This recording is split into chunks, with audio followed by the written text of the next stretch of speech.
It's beginning to look a lot like Christmas everywhere you go. Then I don't know the lyrics of this song anymore, so I'm gonna improvise them. Christmas is my favorite Christmas time of the year. Bells are jingling and the angels are making Jesus. It's a silent night except for my neighbor's washing machine. It's very loud, that's why I'm wearing my second favorite earmuffs.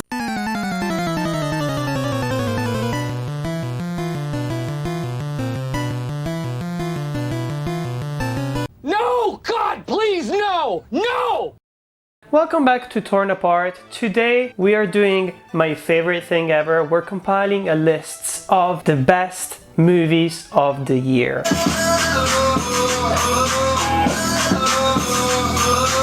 This year, it feels a little bit different just because my list feels more subjective than other years in general, mostly because it's been a really good year for horror movies. And as you know, I love horror movies, I love science fiction movies and fantasy movies. Those are like my favorite genres. So I felt like that in this introduction I had to give you a little bit of context so that you don't just start typing in the comments being like, what about this film and this film? What about this other one? It's the biggest piece of dog shit that I have ever heard. I have my own specific tastes, and if you do share them, if you like the kind of work that I do on Torn Apart, then you will probably enjoy these films here. I could see that it was a really good year for cinema when basically there are not a lot of blockbusters and mostly there are not a lot of superhero movies. Set me free.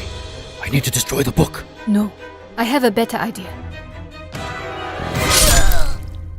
Why? Because it's easy. And you were dream walking. I just wanted the boys. Superhero movies tend to be good, but they very rarely are excellent. So when they sneak their way into best movie lists, I'm immediately like, you either haven't watched enough films or the year has been incredibly poor for indie filmmaking. Having said that, there are a couple of films which I still haven't seen, so I will list them right now. Films that at the end of the day I might catch up for next year with my video about the Oscars, where I basically completely disregard all the different nominations that money can buy and give you my own. And the winner is Kristen Stewart from Spencer. I made a really fun video like that last year, which did horribly when you look at the numbers, but I don't really care. Having said that, these are the movies that are not part of my list, mostly because I still haven't seen them. White Noise by Noah Baumbach. I usually really like Baumbach's movies. The Fabelmans by Steven Spielberg. I mean, I'm not a huge Spielberg fan, especially contemporary Spielberg. I'm not talking 80s Spielberg, of course, not Golden Age Spielberg. But when it comes to contemporary Spielberg, I find him incredibly okay in the way that he doesn't really surprise me at all nowadays. Kind of like Martin Scorsese as well.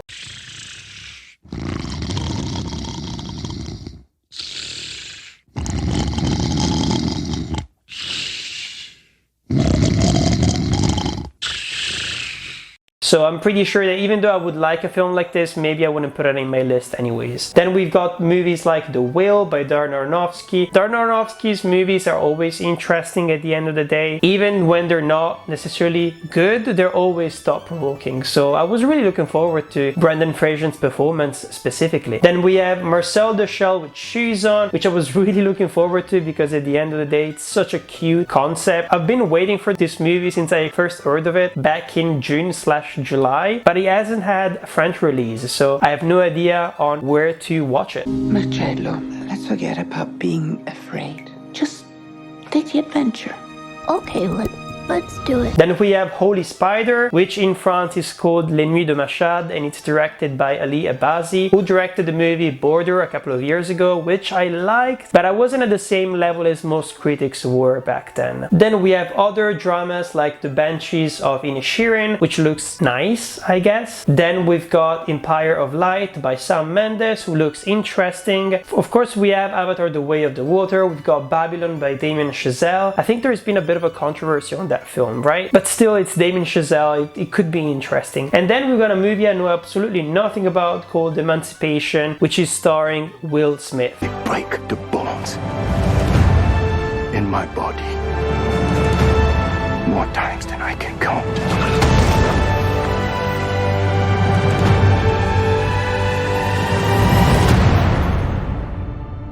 But they never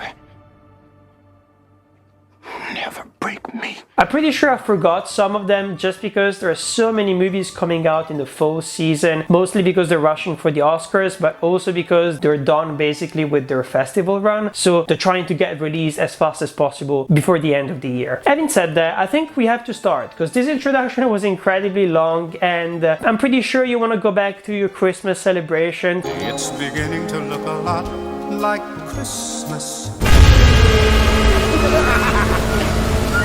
So let's start with number 20, which is gonna be The Sadness, directed by Robert Jabaz, which apparently is his directorial debut, which is kind of impressive. You will see that across my list there is a lot of directorial debut, and it's insane. It's really, really good. The Sadness is basically one of the most disgusting zombie movies I've ever seen in my entire life, and between this and the Korean TV show All of Us Are Dead, for which I have a review as well if you want to look at it, I'm pretty sure that when it comes to the zombie subgenre, we need to go to the east. We need to go to places like Taiwan, we need to go to places like Korea or Japan to have a fresh new take. I feel like when it comes to the Western world, we're completely overused and overdone the zombie genre, and there is nothing new to tell when it comes to the story, when it comes to the effects.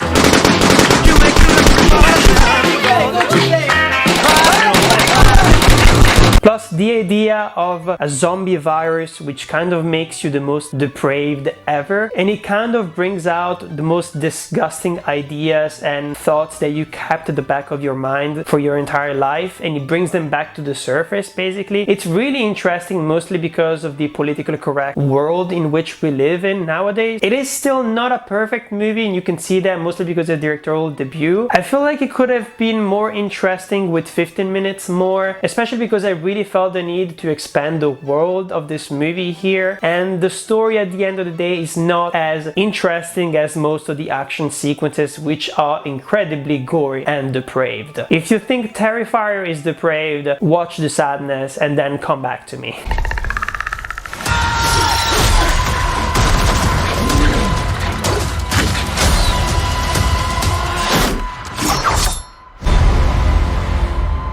My number 19 is gonna be Prey, which is the new movie in the Predator franchise, directed by Dan Trachtenberg, who is the director behind 10 Cloverfield Lane. And it's funny because when it comes to Predator movies or even Alien movies, we don't really care about the story. At least within the history of those franchises, the story always took a backseat to the action sequences and kind of like increasing the amount of lore behind these alien species.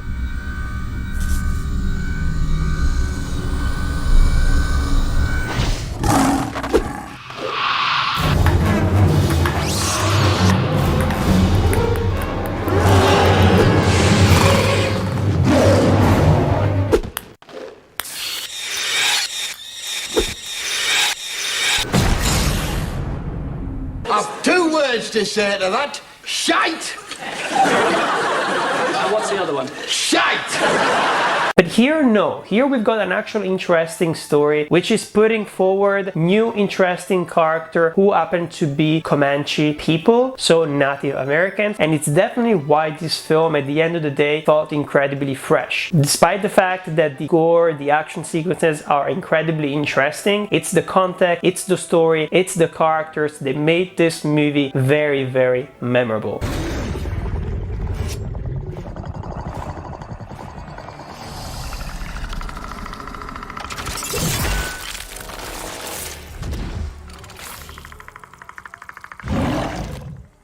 There hasn't been a single original take on the Predator franchise since probably maybe the second movie, just because the second movie felt incredibly weird to move everything from the jungle to like an urban kind of city landscape. All of the other ones were sometimes interesting, sometimes incredibly cringy, but mostly just, it didn't feel fresh. And this one does, and that's why at the end of the day I put it in my list, because it really surprised me. And it's incredibly hard to do when you've got like, what is it, the 5th movie in a franchise, if I'm not mistaken. The only like tiny thing I would have liked for this movie to do better is that even more world building, even more time spent with the main characters, and maybe even even do like a tiny mini series of like 3 episodes or like a 3-hour movie. A 3-hour movie maybe wouldn't work for horror fans, but as a mini series I feel like it would have been even better. They could have explored a lot of things way more, but at the end of the day it's very, very close to being perfect.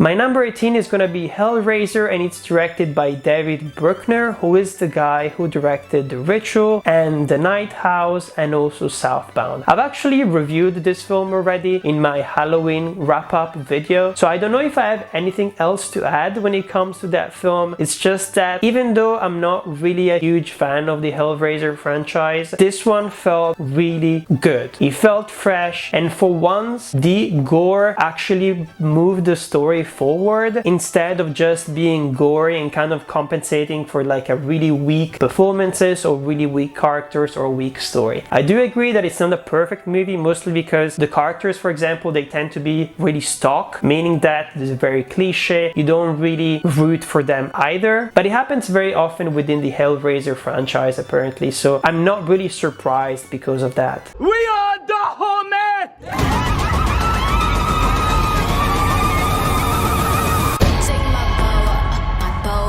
My number 17 is gonna be The Woman King, which is directed by Gina Prince Bythewood, who is mainly known for directing movies like The Old Guard or The Secret Life of Bees. This movie was such a huge surprise, and it's really funny because I think I must have watched this movie and Black Panther Wakanda Forever probably in the span of 2 weeks, and the audiences were just amazing. It was just a really nice mix of black people and other ethnicities, and kind of like uniting under this idea of never seeing something like this, and how it felt fresh and how the representation really mattered at the end of the day, because it gives us a new perspective, it gives us new stories that don't feel like anything that we've seen before. I was a huge fan of the soundtrack, I was a huge fan of the cinematography as well and the action sequences, and I've heard, a couple of controversies of how this film is bad just because it is kind of like simplifying history, making some characters more positive than they were in real life. But at the end of the day, it's kind of like what's always done when it comes to biopics, because if you stick too close to real history, everything will be just about depression and about incredibly disgusting people, because that's how the world used to be, you know? So we don't get to see any like feminist narratives, we don't get to see any interesting stories if we stick too close to reality. So I felt that there was a bit of a stupid argument to use against this film, especially because it's always done when it comes to important historical white characters. So why not do it with this as well? For example, in my review I used the example of The Gladiator, which is one of the most acclaimed historically inaccurate movies of all time, and I don't remember anyone pointing fingers at The Gladiator and being like, oh, this is not exactly how it happened, you know? A bit of hypocrisy there, which kind of annoyed me.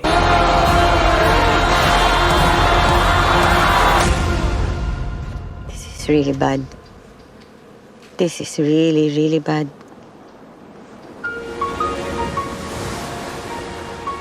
My number 16 is going to be Triangle of Sadness, which is the Palme d'Or winner by Ruben Östlund, who directed also movies like Force Majeure and The Square.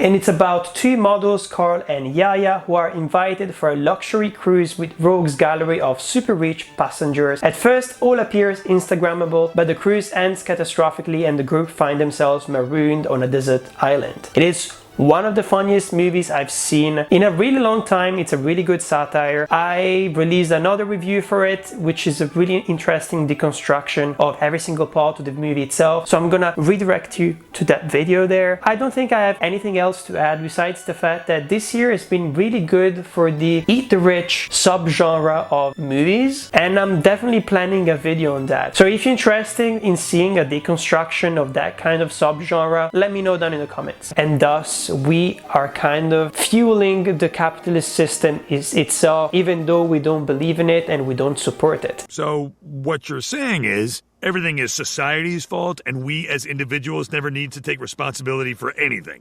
No, not exactly. I was just saying that... I like that. My number 15 is gonna be Coupé, also called Final Cut in the United States, and it's directed by Michel Hazanavicius, who is mostly known for directing things like The Artist, the OSS 117 movies, or the biopic Godard Mon Amour. Fais tes adieux, sac à merde. À la réplique. Saloperie zombie. Oui, nique-toi. Nique-toi, c'est plus la merde. C'était dans le texte, ça? Ouais. Enfin, c'est pas au mot près, mais c'est l'idée. I love this movie. I thought it was one of the funniest things ever. And also, like, I want to stress this because it is very rare for comedies or satires or dark humor to be present in the best movie lists, just because it's not really considered as highbrow as like dramas or Oscar bait stuff. But I'm really happy that I managed to put at least 2 of those in my list here. And I really recommend this film. There is a bit of a controversy when it comes to this film, saying that it didn't do anything new in comparison to the film that it is adapting, which is a Japanese movie called One Cut for the Dead.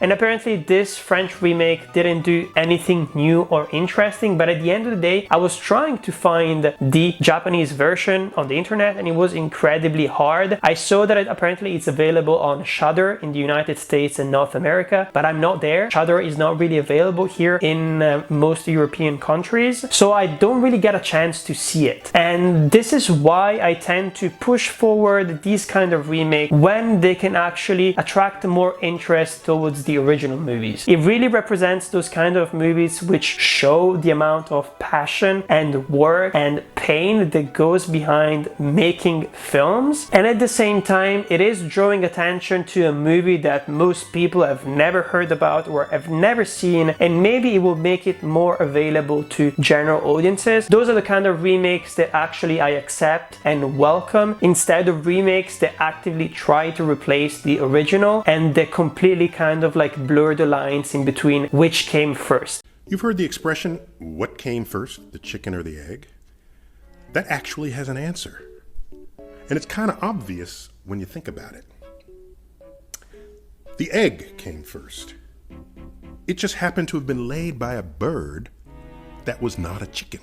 My next movie, number 14, is gonna be Close, directed by Lucas Dont, who was the director behind the movie Girl. Here we've got a really chill and nice drama. It is mostly French language, but it also has some Dutch. And I'm actually really glad that my list this year is not mainly English language movies. And this shows how different industries are just producing a top quality work when it comes to their films. Non, tu m'attends toujours, mais là tu me laisses.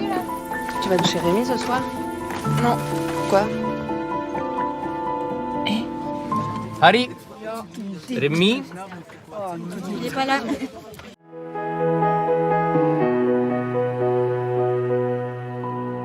Basically, Close is about a 13-year-old Leo and Remy who have always been incredibly close, but they start to drift apart after the intimacy of their relationship is questioned by schoolmates, and when tragedy strikes, one is forced to confront why he distanced himself from his closest friend. I watched this film at a matinee screening and I was actively crying starting from the midpoint of the movie, and it was just so incredibly well directed. One thing that I love about this film is that it really pushes forward a new type of masculinity, a kind of soft masculinity, which is something that maybe most children don't really experience, at least back when I was a child, so for millennials. Just because people wanted to show their ego, people wanted to push you around, they wanted to show you that they were, you know, lads.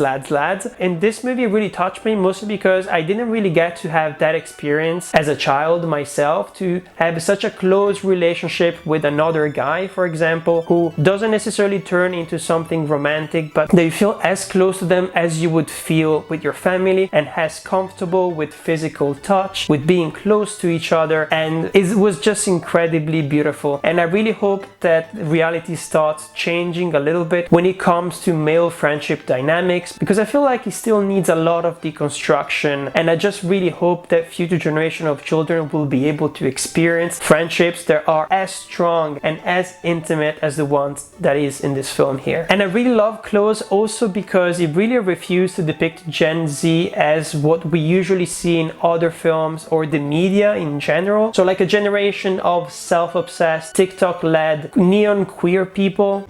My mom has borderline. Oh my god. I'm so sorry. That's really serious. Mental health is a really serious issue. I mean, I've never actually said this to anyone, but I have body dysmorphia. Oh my god. I felt that it was incredibly refreshing. This movie feels incredibly human, and I feel like that almost anyone could relate to it in the way that Richard Linklater did with his movie Boyhood a couple of years ago. My number 13 is gonna be The Night of the 12th, and in French it's called La Nuit du 12.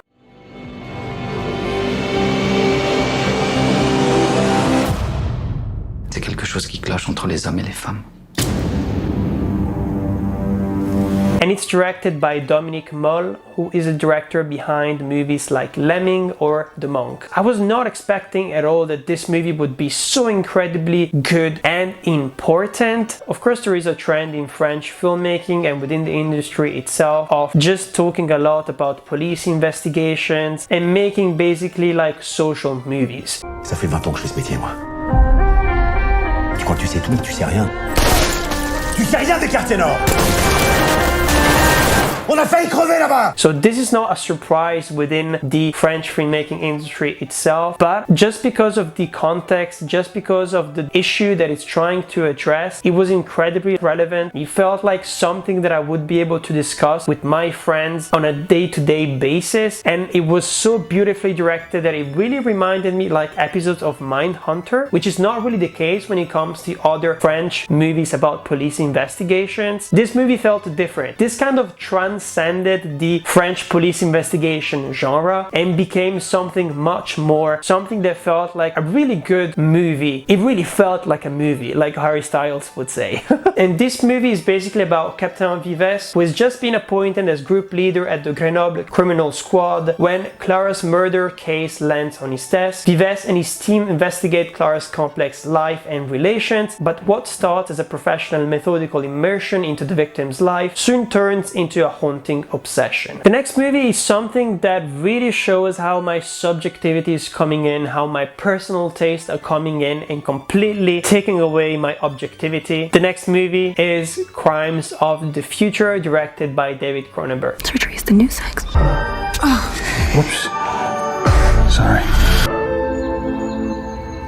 I know that this movie is not perfect, and it's not as perfect as other films within this list here. I feel, for example, that this movie could have been like 30 minutes longer with more world building, and it would have been even more powerful. The script at the end of the day was very simplistic, even though the themes that it was addressing were so incredibly interesting and of actuality. But at the end of the day, it was a tour de force for David Cronenberg. Come back to the body horror subgenre. Viggo Mortensen is incredible. Lea Seydoux, for once, she's not annoying, and in most films I find her incredibly annoying, but she really works quite well within this movie. I really like Kristen Stewart. She's so incredibly cringy. Her performance is kind of like what she did in Twilight, but as if she was like doing heroin constantly throughout the entire film. So it was really weird. I don't know, this movie really touched me mostly because it talks about so many things that I'm interested in: performance art, the avant-garde, kind of like sacrificing your own mental and physical health to give a good experience to other people and for the sake of art as well. I have a more in-depth retrospective on David Cronenberg's career, which I did around the time when it came out, and I really recommend that you watch it because it's a huge video and I spent a lot of time on it. Junkhead. My number 11 is gonna be Junkhead by Takahide Ori, and it's a stop-motion animated Japanese movie, and it's one of the weirdest things I've ever witnessed in my entire life. And I'm not even sure if it got like an American release or a UK release. Every single time that I type the title and the name of the filmmaker, I only get French results. So is it that it just got a release date here? I'm not sure. Maybe it's going through a festival run over there, but it got a distribution deal here in France. I'm not sure, so I have have no idea what the hell is going on, but I really recommend that you watch this film. I have a really cool review of it once again on my channel that you can have a look at, especially if you want to have more backstage details on how this movie was made. Basically, this is about a distant future where mankind attains longevity through gene manipulation. However, in exchange, the ability to reproduce is completely lost. Clones were built to maintain the dwindling workforce, but 1,200 years ago they rebelled, and humans, suddenly finding a need to understand their subterranean dwelling creation, launch an ecological study. It's about this person exploring a completely weird universe that takes place underground with so many weird creatures. This movie feels very Japanese. You will see why. It has a lot of weird sexual tension where it's not supposed to have those. It has a lot of gore and weird creatures that remind me of like Resident Evil or Silent Hill, those kind of universes, but at the same time it feels incredibly fresh. One thing that I can criticize about this film is that it really feels like the first movie in a trilogy, and Takahide Ori has said several times that it is the case. Just because of that, I didn't give it a perfect score, because it feels like it's such an incredible adventure and it leaves you there with not even a cliffhanger. It just feels like the movie was cut in half, so it's a bit weird. In case you haven't noticed, I'm weird. I'm a weirdo. I don't fit in, and I don't want to fit in. Have you ever seen me without this stupid hat on? That's weird. And now we're gonna get into number 10, so the 10 best movies of the year. Drum roll!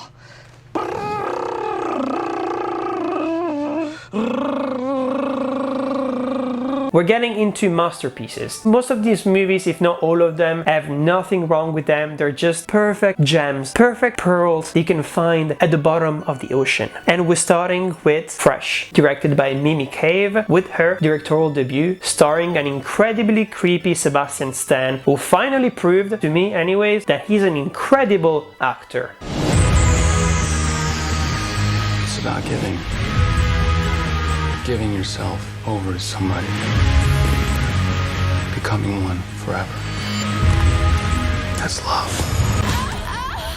This movie really reminded me of Kevin Smith's Tusk, but it's just much better, because Tusk is kind of unrewatchable just because of how weird it is, and it has a lot of pacing issues. While Fresh, it just feels so good. Once again, it is addressing a lot of interesting contemporary messages about the dating life and about men and women's dynamics when it comes to how they relate to each other and how they relate to each other's bodies as well. I don't know if it's a spoiler, but this is a movie about cannibals, and it's a bit of a theme for 2022, cannibalizing each other.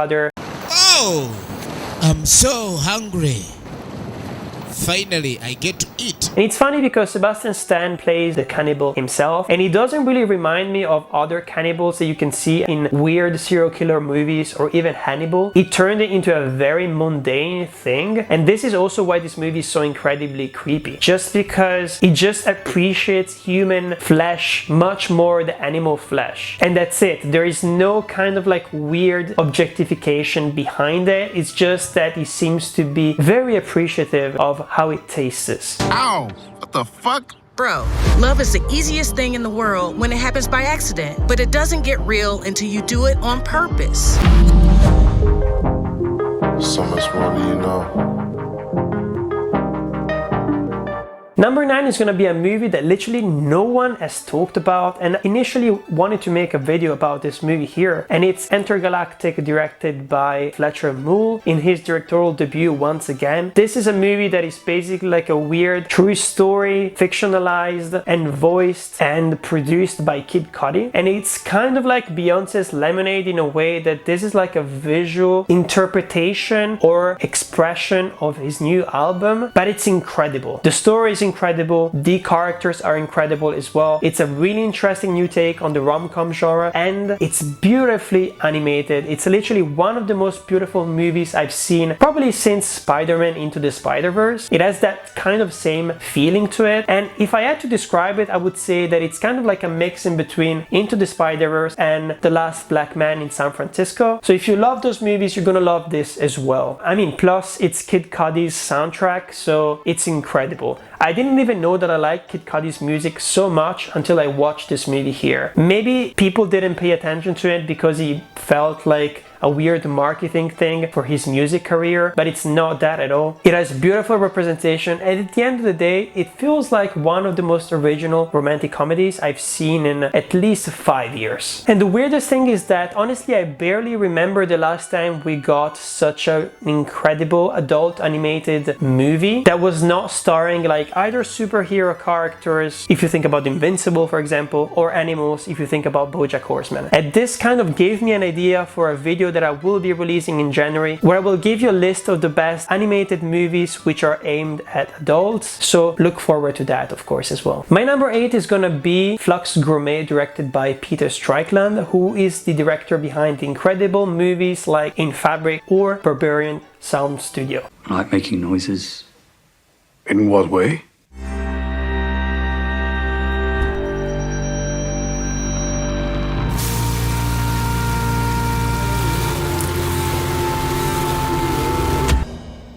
Barbarian Sound Studio is the perfect example to start this review, mostly because Flux Gourmet has the best sound design that I've seen in a really long time. It is a really interesting movie to pair up with Crimes of the Future because it is talking about avant-garde art expression once again. Really interesting performances as well. Asa Butterfield, for example, is in it, and for once he's not playing the character from Sex Education, which he seems to play in almost every single thing that he's in. You got very drunk, offended your unrequited love and ex-girlfriend, puked on yourself and danced really badly in front of most people at the school.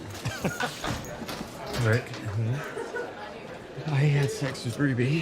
What? I love the cinematography. As I said before, you really fall in love with the soundscape itself of this movie. And I have to describe you the plot, mostly because this movie is so weird and you can't really understand it without hearing what it is about. And it's basically about an institute which is devoted to culinary and alimentary performance, and a collective that goes there finds themselves embroiled in power struggles, artistic vendettas, and gastrointestinal disorders. Incredibly weird and pretentious plot breakdown, right? The movie is kind of that as well, so if you don't enjoy Peter Strickland's movies, for example, just don't watch it. You will not enjoy it at all. And it is a movie that feels very art house. It requires patience. It's definitely not entertaining. It's just incredibly interesting. The performances are hypnotic and the mood is completely magnetic. Yeah, you will enjoy it if you have these kind of expectations. Didn't know I had permission to murder and to maim. You want it darker. We kill the flame. Talking about cannibalism, my number 7 is Bones and All, directed by Luca Guadagnino, who directed things like Suspiria or even Call Me By Your Name. I'm really happy for Italian filmmakers going abroad and kind of becoming really successful. He's probably one of the only ones who got to that level and who's made consistently really good movies one after the other. Even though they're not perfect, I didn't really enjoy Suspiria, for example, but I'm really glad that he's going into that kind of horror type of filmmaking. It's elevated horror, meaning that it kind of like uses the horror conventions, it uses the horror aspects like gore, for example, to talk about important contemporary issues. And this movie is all about addiction. This movie is all about kind of like lost youth and not being able to live up to your potential, and also people kind of like considering you as an outcast and not letting you out of that specific box. You never had anyone take an interest in you? A double take? Just always thought. You just thought some people are creepy. It's better if we all steer clear of one another. I love this movie mostly because it was so incredibly disgusting. I really love horror movies that kind of like don't shy away from showing you like the disgusting stuff. The performances are really good as well, and experiencing this movie at the cinema was incredible, and to get the audience reactions as well. Really good soundtrack at the end of the day, really good cinematography that kind of remind me of things like Into the Wild. This felt like it was at the same time a really original road trip movie which which we don't really get anymore, and a really original take on the zombie/vampire genre. Funny enough, many people have called this movie kind of like the hipster or art house version of Twilight, and I completely agree with that. So if you like Twilight, you're gonna enjoy Bones and All as well. The only critique that I would have when it comes to this film here, it's the character of Sully. I don't want to give you any spoilers because this is a movie that really rewards you if you don't know anything about it.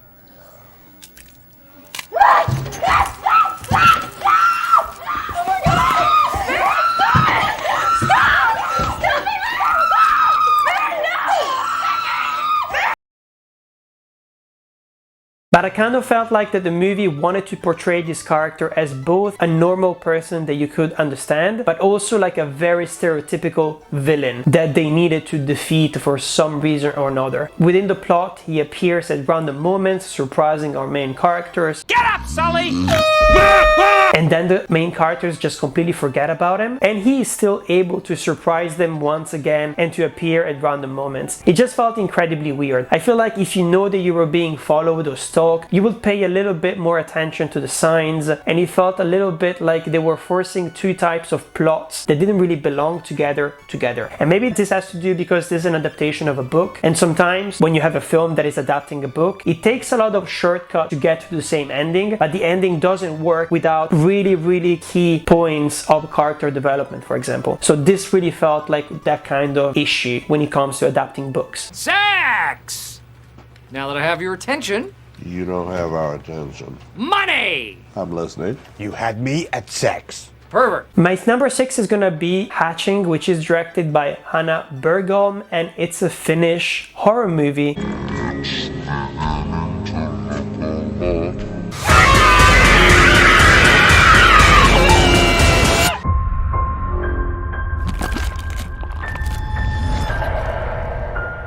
Probably the first Finnish movie I've ever seen in my entire life, and just watch me try to pronounce the Finnish title of the movie. Panautoja. If that is how you're supposed to pronounce it, because the Finnish language is incredibly weird. It feels like a mix in between like Norwegian and Swedish and Greek. It feels like things are being pronounced wrong. It's really weird. But anyways, I loved the production design of this movie. I loved the gore. I loved all the symbolism about growing up, going through puberty, and kind of mutating from being like a very naive child to a teenager who is starting to experience life and who is starting to understand all of the kind of pressure that they are living through within a specific family, or all the kind of psychological manipulation that they're going through because of their parents. Really incredible directorial debut as well. And this is also really interesting critique of kind of like the TikTok, Instagram mom who has to present a perfect view on reality, even when that reality is destroying your family, it's tearing it apart, and it's just amazing. It's yet another satire that is really good and is really satisfying when it gets into horrific scenarios.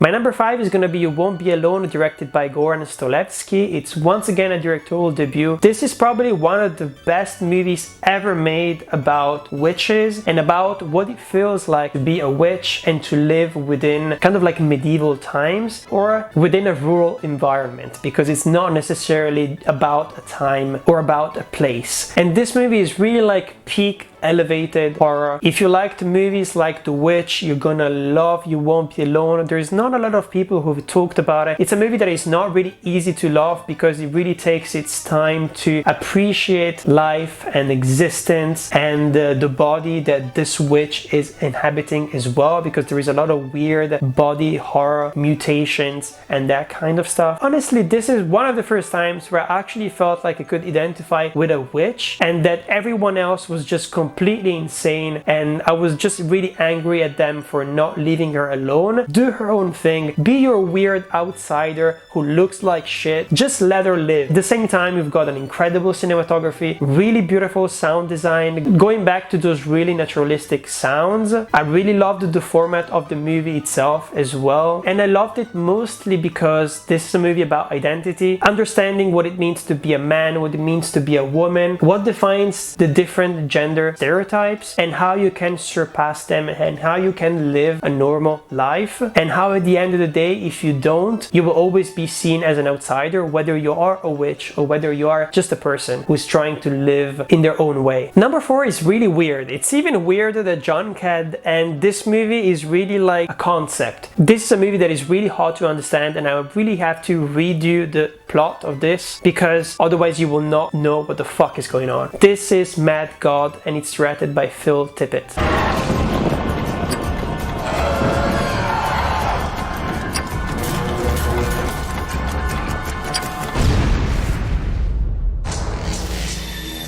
If you don't know who Phil Tippett is, and he's worked on most of the things you love, mostly when it comes to special effects and practical effects. In fact, he's been working on this stop motion animated movie for almost 30 years, which is fucking insane. There is no way you cannot appreciate that. It's kind of like Boyhood. Even though you don't relate to it, it's almost impossible not to understand the amount of work that went into it, you know, and to appreciate it because of that. But not a lot of people are talking about Mad God, and it really pisses me off. Basically, this movie is about an assassin who goes through a forbidden world of tortured souls, decrepit bunkers, and wretched monstrosities forged from the most primordial horrors of the subconscious mind. Every set, creature, and effigy in this macabre masterpiece is handcrafted and painstakingly animated using traditional stop-motion techniques. Mad God is a labor of love, a testament to the power of creative grit, and an homage to the timeless art of stop-motion animation. Ready your eyes, ready your spirit, prepare to meet your maker. Weird plot breakdown, right? It doesn't make a lot of sense. It doesn't matter because literally every frame a painting, sound design incredible, so much detail, so many incredibly weird creatures, and I feel like if you love the Junkhead, then you're gonna love Mad God even more just because there is even more detail within the landscapes, and I feel like the cinematography is even better because he plays a lot with different lighting techniques. You could see that this movie took 30 years. You could really see it.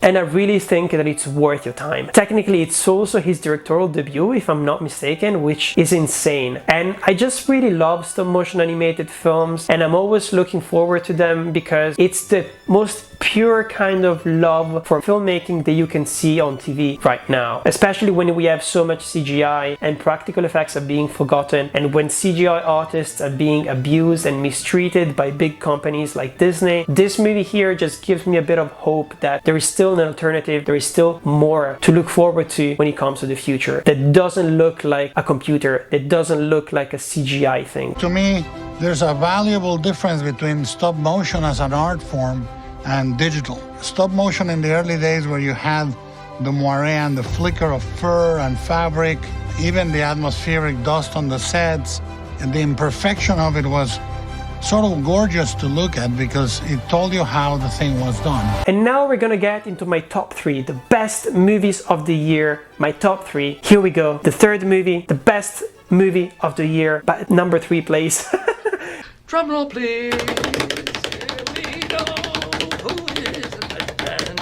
It's The Menu. This is what you're paying for. Get out of my way. It's all part of the menu. It's okay. No, we're gonna die tonight. Yes, we are. Yeah.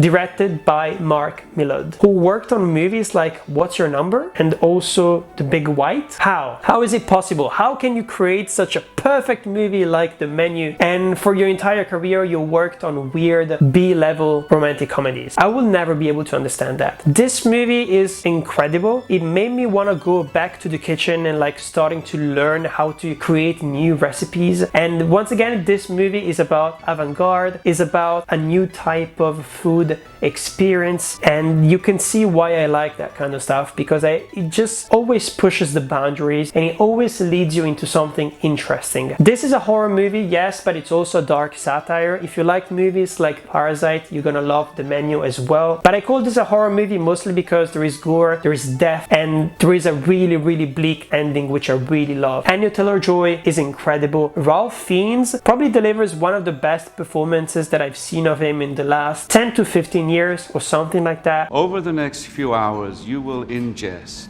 fat, salt, sugar, protein, bacteria, fungi, various plants and animals, and at times entire ecosystems. But I have to beg of you one thing. It's just one. Do not eat.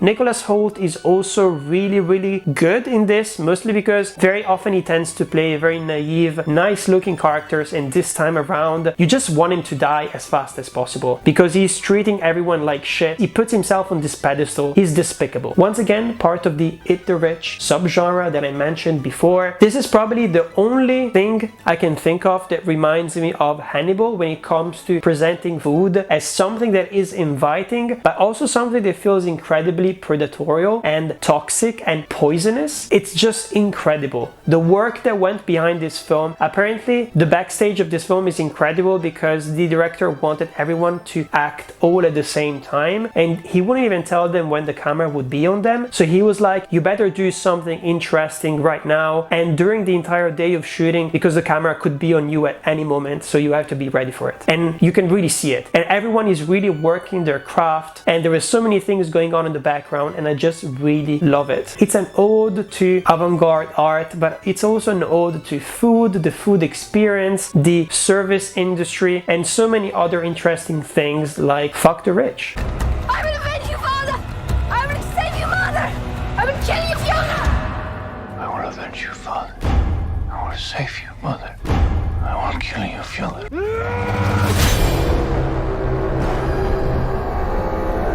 My number 2 is gonna be The Northman, directed by Robert Eggers, who is behind a couple of tiny movies that maybe you haven't heard, like The Witch and The Lighthouse, which are masterpieces. Yeah, I love The Northman. It's literally the quintessential Viking movie. It's as good at things like God of War when it comes to representing something that feels incredibly genuine for the time. Cinematography, amazing. I think I watched this movie 3 times this year. Cinema, 4K, and other types. The performances are really good. The music is incredible and I really love the concept at the end of the day because it's kind of one of those anti-revenge movies and I really wanted to make a video about this movie, especially addressing masculinity, because I think there is a lot of interesting things in this movie here when it comes to masculinity, ridiculizing it, idealizing it, and breaking it down completely all at the same time.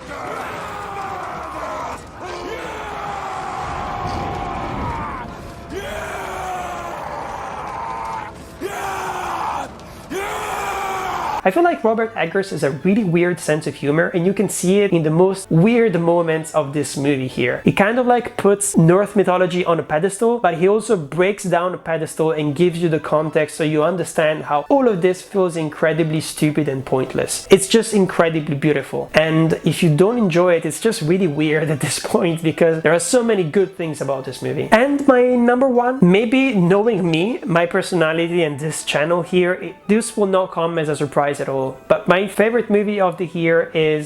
Don't let anything distract you from it.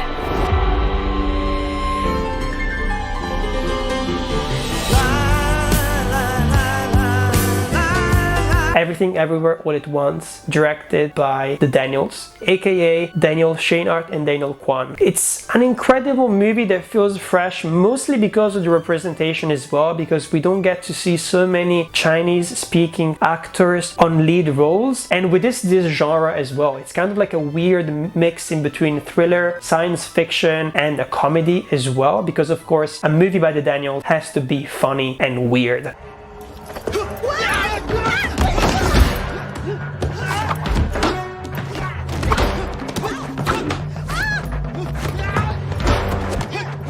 Oh my god, he's trying to stick it in his butt. I'm a huge fan of Swiss Army Man. I try to mention it at least once a year, and there's not a lot of people who have seen it. I knew this movie was gonna be good. There are so many interesting things about it. If you don't even look at the special effects and how this movie was shot, like, it's insane. It's just insane. I find myself crying at it almost every single time that I watch it. I've watched it 3 times as well, as many times as The Northman basically. I own it back there in 4K, as you can see. I managed to get it from like a German dispatcher, because here in France the Blu-ray is actually coming out in January, because we got a really late release for this film here. So I had to get it as fast as possible, especially this version, because it looks really nice. I love everything about this movie. I love its message about family. I love its message about like nihilism and trying to find purpose in life through nonsense and through comedy and through the tiny little things in life that make you laugh, that make you smile. This is the best multiverse movie you will ever see in your entire life. It's better than Into the Spider-Verse as well, because it dares to go into weird options, and it's actually something that scientists talk about quite a lot, that if there are alternate universes, they probably look incredibly weird as fuck. They don't just look like our world, but we all have blonde hair. No, it's gonna be incredibly weird, and this movie really embraces that. And this movie really spoke to me at the end of the day as a weird person with a weird kind of humor. They used to do a lot of weird shit when I was in high school with my friends. But now I see it's okay that she's a mess. Because just like me, 她找到一位善良、体贴、真正爱她一些的人。 But anyways, that was all I had to say when it comes to the best movies of 2022. I'm gonna put you here my list so you can screenshot it and you can pinpoint all the films that you like to revisit or that you like to watch for the first time. Let me know down in the comments what your best movies of 2022 are. Of course, our lists are gonna be incredibly different, so let's just promote more movies and make sure that we all are enjoying cinema all together while holding hands and being weird. Don't forget to like and subscribe. Every single like that you drop will go to the people who are living in the multiverse with hot dog fingers. So yeah, I'm decided to give the like to those people. If you'd like to give the like to those people, then give a like. How many times have I said give a like in this video? Many. I'm Patrick, and this is Torn Apart. Merry Christmas, and maybe even Happy New Year. Why not? Depends on when you watch this. Happy birthday to you. You told him it was my birthday? Seemed funny about 3 hours ago.